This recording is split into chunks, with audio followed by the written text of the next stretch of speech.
O físico e escritor famoso Brian Greene nos leva em uma viagem que subverte as regras da experiência humana. Por que nunca vemos os acontecimentos na ordem inversa? De acordo com as leis da física, isso pode acontecer.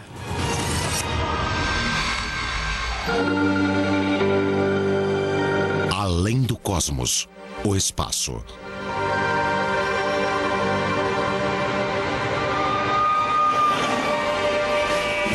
A gente enxerga o mundo como um lugar cheio de coisas. Prédios, carros, ônibus e pessoas.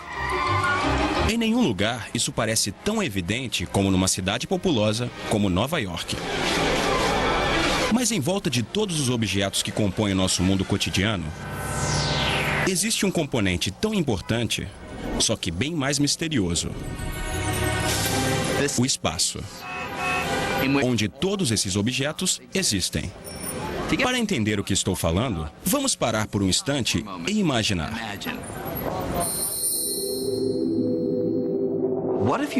E se você tirasse todos esses objetos? Tudo mesmo. As pessoas, os carros e os prédios. Não só os objetos na Terra, mas a própria Terra também. E se você tirasse todos os planetas, as estrelas e as galáxias? Não só os objetos grandes, mas coisas muito pequenas, até os menores átomos de gás e poeira. E se você removesse tudo, o que sobraria? A maioria de nós diria que não sobraria nada. E isso está certo. Mas o estranho é que também está errado. O que sobra é o espaço vazio. Acontece que o espaço não é um nada. É alguma coisa. Uma coisa com características ocultas tão reais como as dos objetos do nosso dia a dia.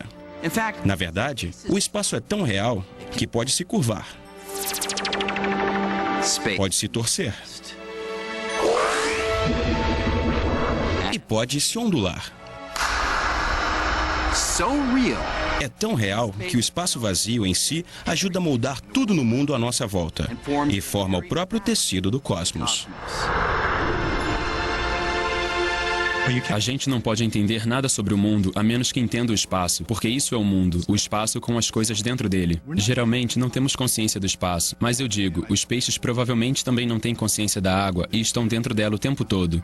O espaço não é exatamente o nada. Na verdade, tem muita coisa acontecendo ali dentro.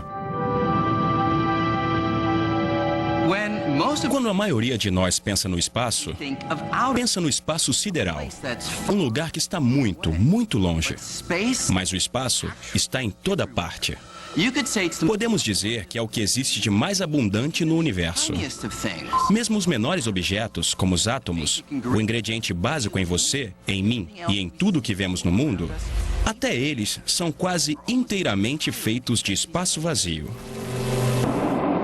Se a gente removesse todo o espaço dentro de todos os átomos que constituem as pedras, os vidros e o aço do Empire State Building, sobraria apenas um pedacinho do tamanho de um grão de arroz, mas que pesaria centenas de milhares de quilos. Todo o resto é espaço vazio. Mas o que é o espaço exatamente? O pai da ciência moderna imaginou o espaço como um palco vazio. Para Newton, o espaço era a moldura para tudo o que acontece no cosmos. A arena onde o teatro do universo é encenado. O palco de Newton era passivo, absoluto, eterno e imutável. A ação não afetava o palco e o palco não afetava a ação. Ao representar o espaço dessa forma, Newton foi capaz de descrever o mundo como ninguém tinha sido capaz até então. Seu palco imutável permitia que ele entendesse quase todo o movimento que vemos e descrevesse leis que prevêem desde a forma como uma maçã cai da árvore até a órbita da Terra em torno do Sol.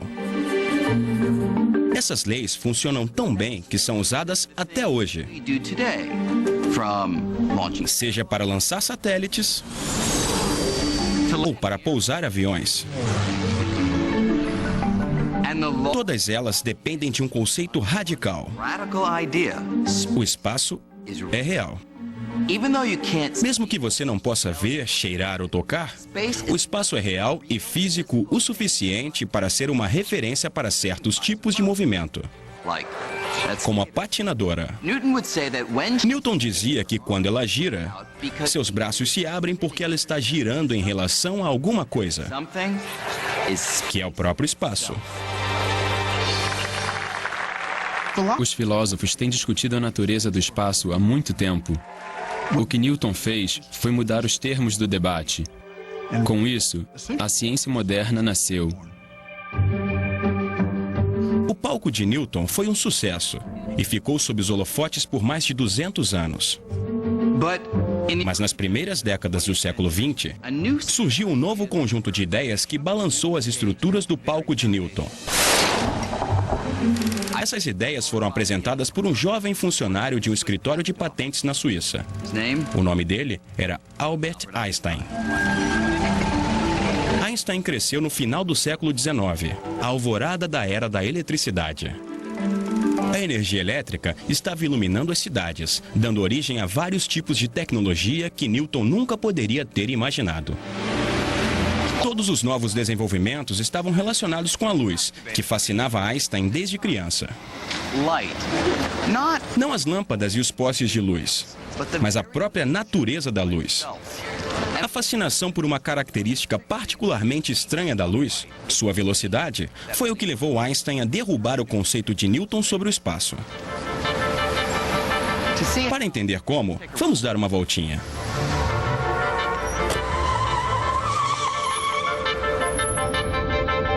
Nesse momento, estamos viajando a 32 km por hora.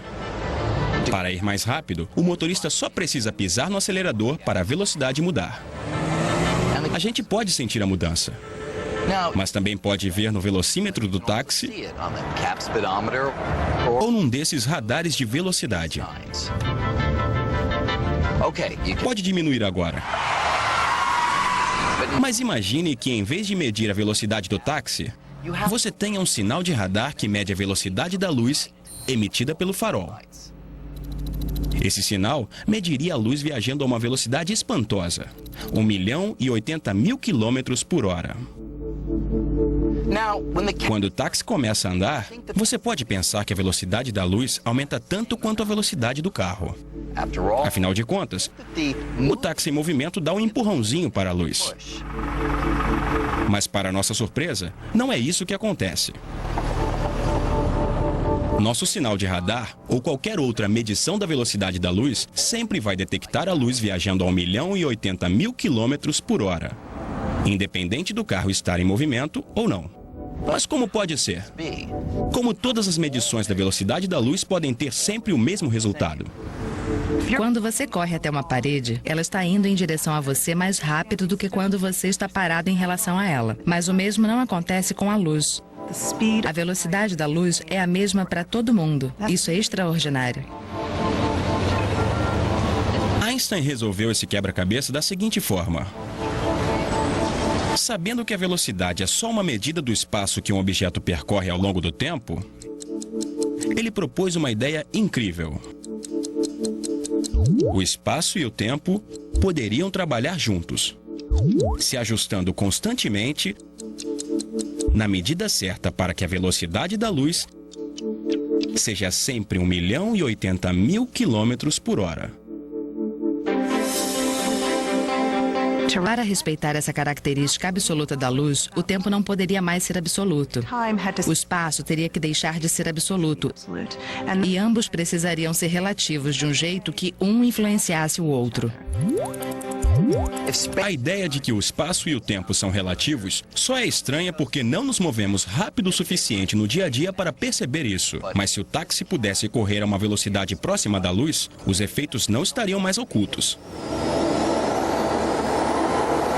Por exemplo, Se você estivesse numa esquina e eu passasse por você perto da velocidade da luz, você veria o espaço se ajustando.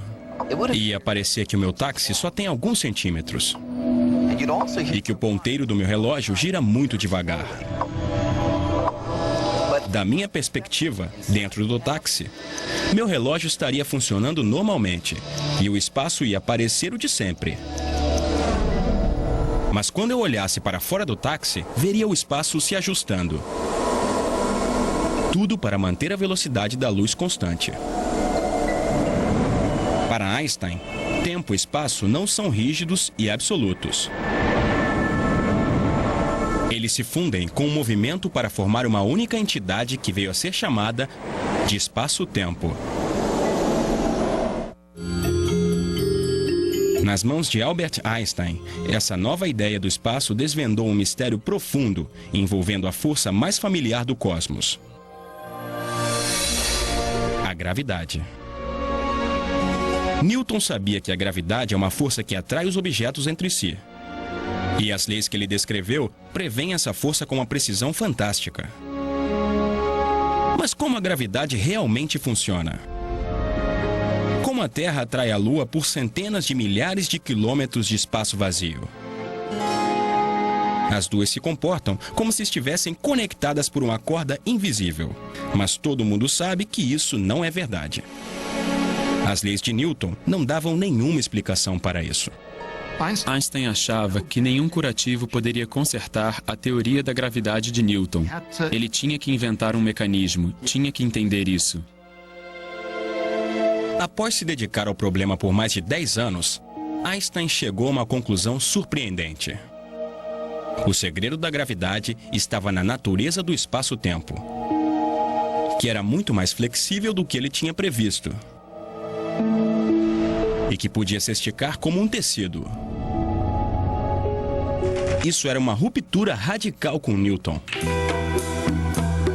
Pense nessa mesa como espaço-tempo e nas bolas como objetos no espaço. Se o espaço-tempo fosse plano como a superfície da mesa, os objetos se moveriam em linha reta. E se o espaço é como um tecido que pode se esticar e dobrar? Isso pode parecer um pouco estranho, mas veja o que acontece se eu coloco um objeto pesado no tecido flexível do espaço-tempo.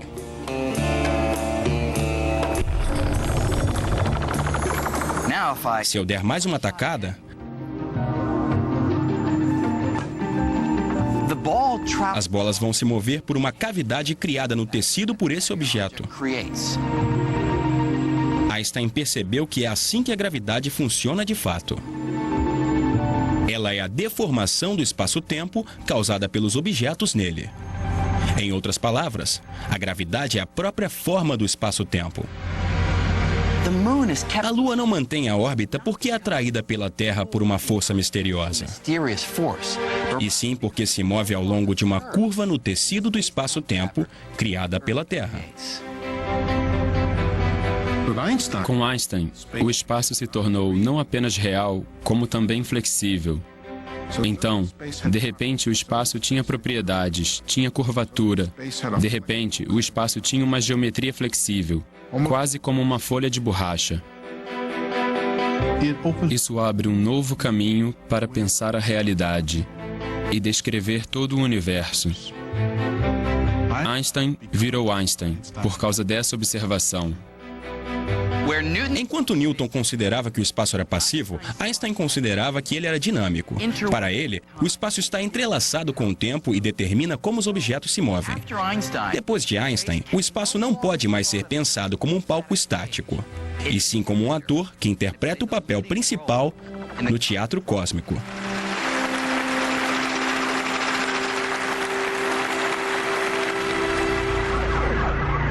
Agora, uma coisa é pensar o espaço como sendo dinâmico, ativo e flexível, como um tecido. Mas ele é realmente assim? Isso é apenas uma metáfora ou descreve de fato o que é o espaço? A teoria de Einstein prevê que uma nova forma de descobrir seria fazer uma viagenzinha até a borda de um buraco negro. Os buracos negros, estrelas que sofreram colapso, são objetos maciços que foram reduzidos a uma fração de seu tamanho original. De acordo com os cálculos de Einstein, a gravidade em volta deles é tão forte que um buraco negro girando pode arrastar com ele todo o espaço, que é torcido como se fosse um pedaço de pano. O buraco negro mais próximo está a trilhões de quilômetros de distância, o que faz com que seja um grande desafio testar essa previsão. Mas no final dos anos 50, um físico chamado Leonard Schiff começou a procurar uma maneira de testar as ideias de Einstein mais perto de casa. Schiff se inspirou em um objeto que consideramos um brinquedo de criança: o giroscópio. Ele pensou que, se o espaço realmente se torce como um pano, o giroscópio pode ajudar a detectar isso. Era uma ideia estranha e foi desenvolvida em um lugar estranho: a piscina dos professores em Stanford. Lá, em 1959, Schiff se encontrou com dois colegas, William Fairbank e Bob Cannon. Ele estava empolgado com o anúncio de um giroscópio de alta tecnologia que tinha visto. Apesar de ter uma aparência diferente, ele funcionava basicamente como um brinquedo de criança. Naquele momento, os três decidiram lançar um dispositivo como esse na órbita da Terra. Normalmente, o eixo de um giroscópio aponta para uma direção fixa. Mas se a Terra está realmente arrastando o espaço, o eixo do giroscópio seria arrastado junto com ele, deslocando sua orientação de um jeito que poderia ser medido. Era um plano brilhantemente simples. Só tinha um problema. As teorias de Einstein prevêem que a rotação da Terra torce o espaço só um pouquinho. Tão pouco que seria como medir a altura de uma moeda a 100 quilômetros de distância. A equipe ficou mais de 2 anos tentando entender como fazer uma medição tão precisa. Eles finalmente criaram um plano de acoplar 4 giroscópios que se movem livremente a um telescópio apontado para uma estrela distante. Se o espaço se torce, ao longo do tempo, os giroscópios não apontariam mais para a estrela, já que ficariam presos na torção do espaço. Em 1962, eles solicitaram financiamento da NASA, pedindo mais ou menos $1 milhão para o que viria a ser conhecido como Gravity Probe B. A princípio, os membros da equipe pensaram que o projeto levaria uns 3 anos. Eles estavam otimistas demais. Com uma equipe cada vez maior, o Gravity Probe B se tornou o experimento de maior duração da história. Eles ficaram décadas e décadas tentando realizar a ideia original, que era lançar um telescópio no espaço e construir giroscópios que eram uns dos objetos mais precisos que já foram criados. A tecnologia é simplesmente assustadora. É que nem uma cenoura na frente de um burro. A gente sempre estava a 5 ou 10 anos de conseguir fazer isso. Depois mais 5 ou 10 anos, por 35 anos. O projeto consumiu mais de 4 décadas e $750 milhões e quase foi cancelado pela NASA 9 vezes. Finalmente, em 2004, a equipe se reuniu para presenciar o lançamento.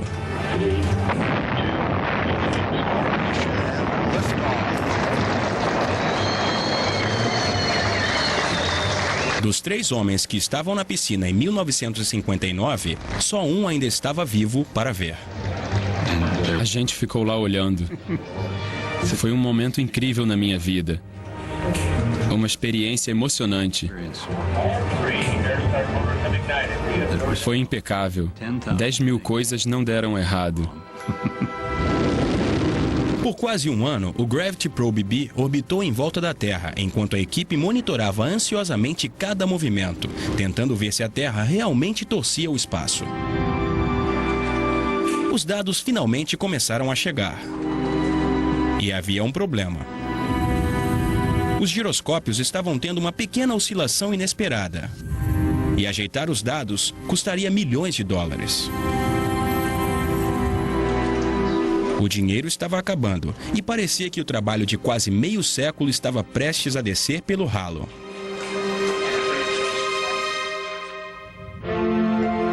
Quase no último momento possível, apareceram 2 fontes de recursos.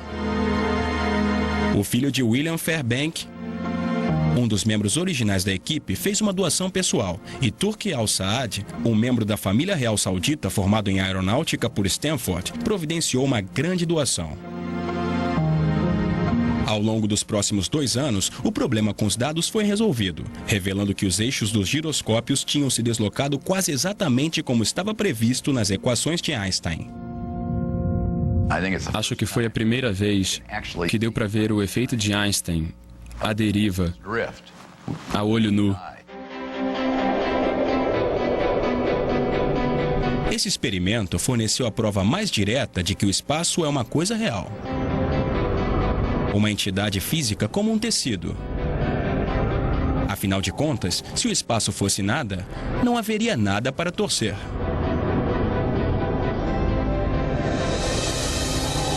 Ao mesmo tempo em que Albert Einstein estava investigando o espaço nas maiores escalas, outro grupo de físicos estava examinando o universo em escalas extremamente pequenas.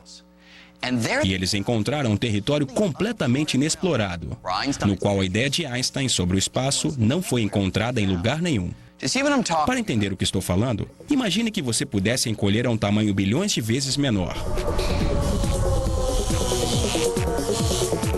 Essa é a esfera dos átomos e das partículas subatômicas, os componentes fundamentais de tudo que podemos ver. Se você tem esse tamanho, o mundo segue um conjunto de leis totalmente diferente, chamado mecânica quântica. De acordo com essas leis, mesmo que você tentasse remover cada átomo e partícula, veria que o espaço vazio está longe de ser vazio. Ele está repleto de atividade. As partículas estão constantemente deixando de existir e ressurgindo. Elas surgem do nada, aniquilam umas às outras rapidamente e desaparecem. Embora a teoria previsse isso, foi em 1948 que um cientista chamado Hendrik Casimir sugeriu que, embora a gente não possa ver essas partículas, por causa delas o espaço faz uma coisa que podemos ver. Ele previu que se você pegasse 2 placas comuns de metal e colocasse uma perto da outra, mais perto que a espessura de uma folha de papel, algumas partículas com determinadas energias seriam excluídas, porque, de certa forma, elas não iam caber entre as placas. Como a maior parte dessa atividade frenética acontece fora das placas e não dentro, Casimir achou que elas seriam aproximadas por aquilo que geralmente chamamos de espaço vazio. Alguns anos mais tarde, esse experimento foi realizado.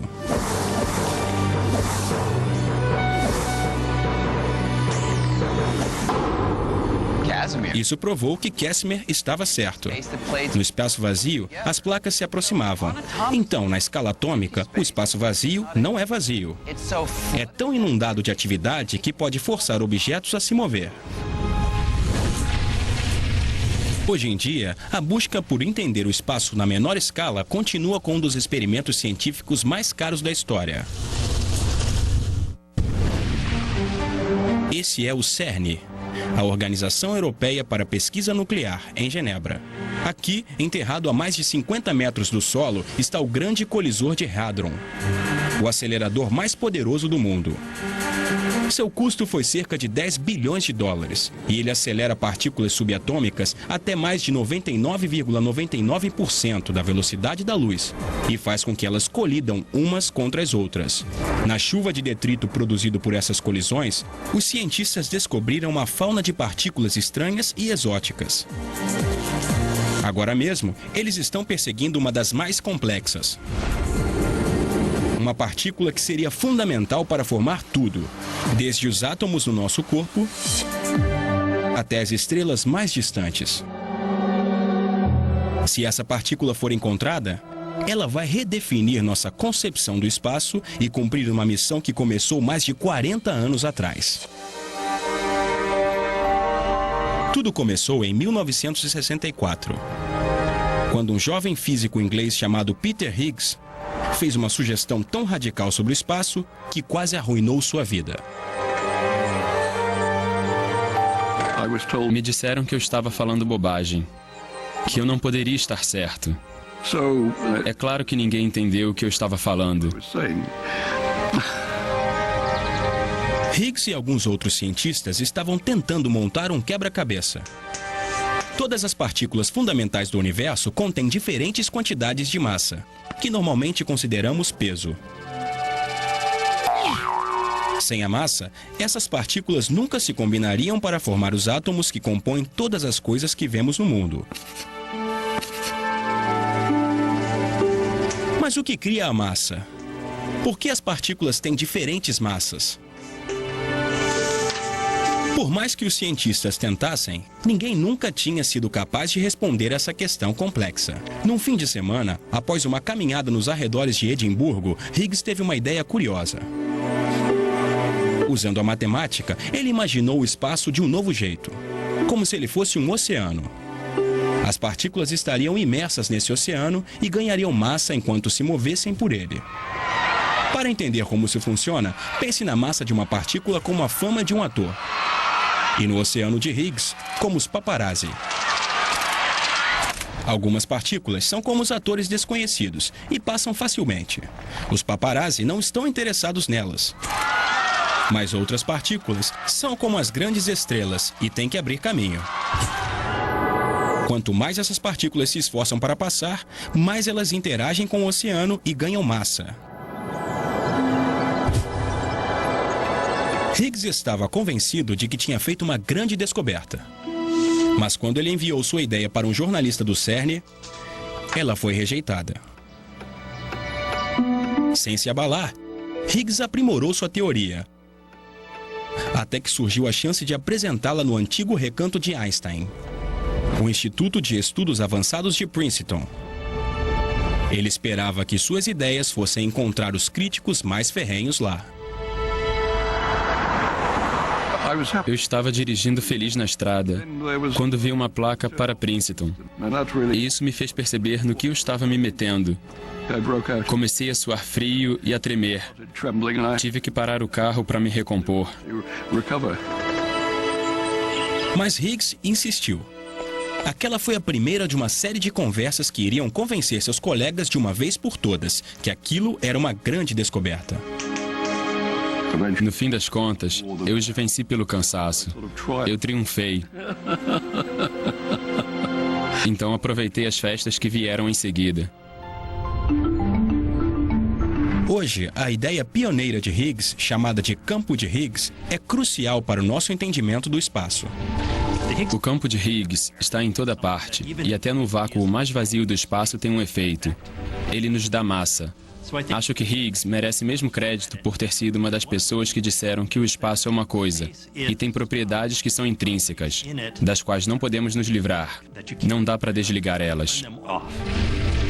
O único problema é que não temos nenhuma prova física de que o campo de Higgs existe. Pelo menos não ainda. Mas aqui no CERN, os cientistas estão tentando colidir as partículas umas com as outras com tanta energia que elas vão soltar um pedaço de campo de Higgs, produzindo uma partícula própria. É como se eles estivessem tentando tirar uma lasca do espaço. A gente acha que se bater forte o suficiente no espaço, com colisões do acelerador de partículas, podemos fazer uma partícula de Higgs surgir do espaço vazio. Todo o nosso entendimento atual sobre a matéria vai desmoronar se o campo de Higgs não existir. Acho que ninguém tem dúvidas de que vamos ver isso. Se não, com certeza, vai ser um resultado muito bizarro. Descobrir a partícula de Higgs seria um grande marco e estabeleceria que até o mais vazio dos espaços vazios tem um impacto em toda a matéria. Mas acontece que o espaço contém um ingrediente muito mais misterioso do que Higgs poderia imaginar. Um ingrediente que pode ser a chave para desvendar o maior dos mistérios: o destino do universo. É um mistério que começou há uns 14 milhões de anos, com o que chamamos de Big Bang. Em uma fração de segundo, o universo sofreu uma grande explosão que arremessou o espaço para fora. O espaço está se expandindo desde então. Por décadas, a maioria dos cientistas achava que a expansão estava desacelerando, graças à força da gravidade. Quando joga uma maçã para cima, em algum momento a gravidade da Terra vai fazê-la parar e vai trazê-la de volta. Da mesma forma que a maçã desacelera com o tempo, a expansão do universo deveria desacelerar por causa da atração gravitacional de toda a matéria e energia entre si. Mas isso levantava uma questão. Qual seria o destino final do universo? Ele continuaria se expandindo para sempre? Ou em algum momento a gravidade iria parar a expansão, fazendo com que o espaço voltasse a se contrair, entrando em um grande colapso? Para desvendar esse mistério, duas equipes de astrônomos começaram a medir a desaceleração da expansão usando uma ferramenta curiosa: estrelas resultantes de explosões, chamadas supernovas. Uma supernova é uma estrela que termina sua vida em uma explosão maciça. Elas são extremamente luminosas e podem ser tão brilhantes como 1 bilhão de sóis. O legal nas supernovas é que elas são muito parecidas quando explodem. Todas têm mais ou menos o mesmo brilho e depois desaparecem quase do mesmo jeito. Como as explosões são muito brilhantes e uniformes, a equipe pensou que essas supernovas poderiam funcionar como faróis cósmicos muito precisos, permitindo que eles rastreassem como o espaço desacelerou ao longo do tempo. O problema é que as supernovas são raríssimas. Para achar um número suficiente delas, Perlmutter dedicou anos ligando para astrônomos do mundo todo, implorando que eles emprestassem seus telescópios. A gente precisava dos maiores telescópios do mundo e de condições perfeitas. Nessas condições perfeitas, eu ficava ligando para as pessoas no meio da noite, enquanto elas tentavam trabalhar, e dizia: sei que você está com um horário apertado, mas não dá para encaixar meia horinha de observação? Seria muito interessante para a gente. Quando eles finalmente tinham dados suficientes para medir o quanto a força gravitacional estava desacelerando a expansão do universo, tiveram uma grande surpresa. Os resultados eram meio estranhos.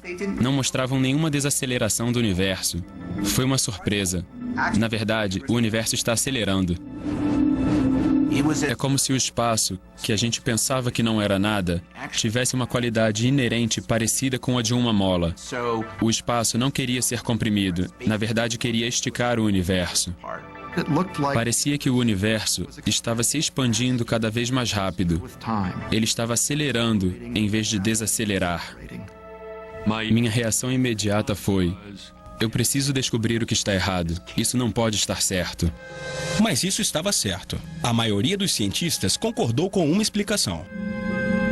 Tem alguma coisa que preenche o espaço e age contra a força da gravidade atrativa comum, afastando as galáxias e esticando o próprio tecido do cosmos. Essa substância misteriosa que preenche o espaço foi apelidada de energia escura e virou nossa concepção do universo de cabeça para baixo. Ao longo das maiores distâncias, a energia escura domina o conteúdo do universo, e nós não sabemos o que ela é. Se você fizer um levantamento de toda a energia do universo, vai ver que a energia escura é mais ou menos 70% do universo. Até uma década atrás, ninguém nem imaginava que uma coisa dessas existia. Essencialmente, o peso do espaço vazio é 70% do peso de todo o universo. Isso é quase a mesma porcentagem da superfície da Terra que é coberta por água. Imagine que a gente não soubesse o que é água. É assim que estamos em relação à energia escura. Nós não temos mesmo a menor ideia de como explicar a energia escura. Temos todo esse aparato científico sofisticado da mecânica quântica, da relatividade e da física de partículas que desenvolvemos nas últimas centenas de anos, mas nada disso consegue explicar a energia escura. A descoberta da energia escura ainda guardava outra surpresa. A ideia de que o universo contém esse ingrediente já tinha sido cozinhada 80 anos atrás. Vou contar um segredinho. Embora ele não chamasse de energia escura, há muito tempo, Albert Einstein previu que o próprio espaço poderia exercer uma força que afastaria as galáxias. Logo depois de descobrir a teoria geral da relatividade, sua teoria sobre a gravidade, Einstein descobriu que, de acordo com os cálculos, o universo estaria ou expandindo ou se contraindo, mas não podia estar pairando em um estado fixo. Isso era enigmático, porque antes de ficar sabendo do Big Bang, a maioria dos cientistas, inclusive Einstein, imaginava que o universo era estático, eterno e imutável. Quando as equações de Einstein sugeriram que o universo estava expandindo ou se contraindo, e não era estático como todos pensavam, ele tinha um problema. Então Einstein modificou suas equações para que elas permitissem um tipo de antigravidade que daria ao espaço um impulso para fora, agindo contra a força da gravidade comum para dentro, que permitia que o universo ficasse estático. Ele chamou a modificação de constante cosmológica. Acrescentar a constante cosmológica salvou as equações de Einstein. Mas a verdade é que ele não tinha a menor ideia se esse impulso para fora, ou antigravidade, realmente existia. A introdução da constante cosmológica não era uma solução muito elegante para achar o que Einstein estava procurando, que era um universo estático. Esse conceito introduz esse efeito de antigravidade. Diz que a gravidade pode se comportar de uma forma que não atrai, mas afasta os objetos, como se fosse o embate de dois titãs. A constante cosmológica e a atração comum da matéria manteriam o universo em equilíbrio e estático. Mais ou menos 10 anos depois, o astrônomo Edwin Hubble descobriu que o universo não é estático, mas está expandindo por causa da força do Big Bang, que aconteceu há 14 bilhões de anos. Isso significava que as equações originais de Einstein não precisavam mais ser alteradas. De repente, a necessidade de uma constante cosmológica voou pela janela.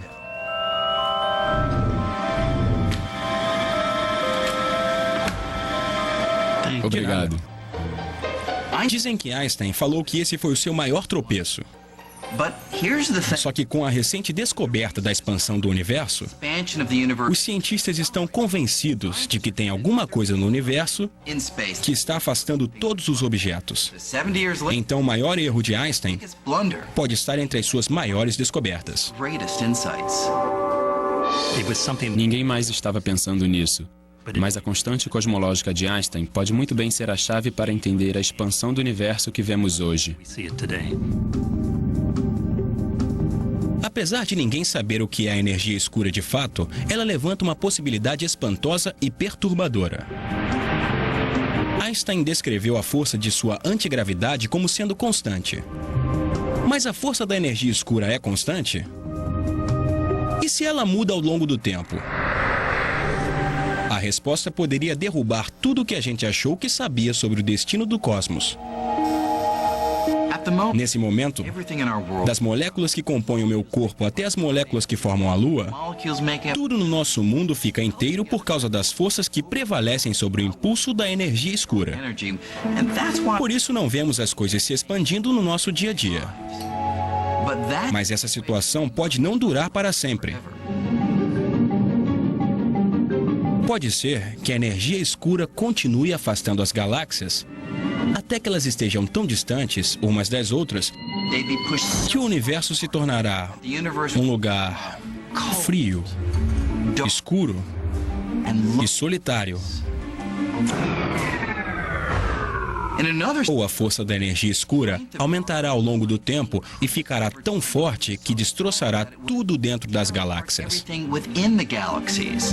As estrelas, os planetas e todo o tipo de matéria.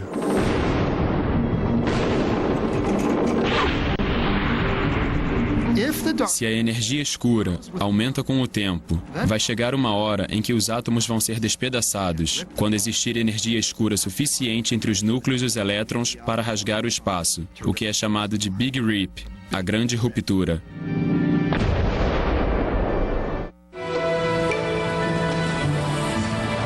Mas até aqui, a viagem que começou com a ideia de Isaac Newton do espaço como um palco ainda não acabou.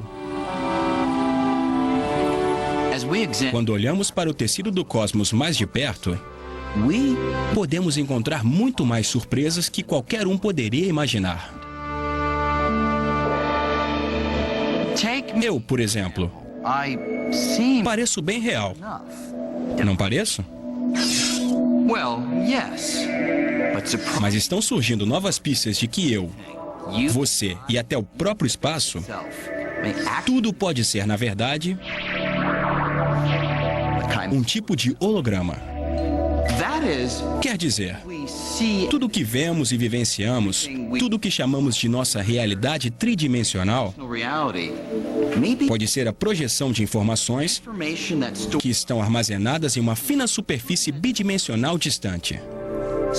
Mais ou menos do mesmo jeito que a informação para esse holograma está guardada nesse pedaço fino de plástico. Estamos acostumados com os hologramas nos adesivos de segurança nos cartões de crédito.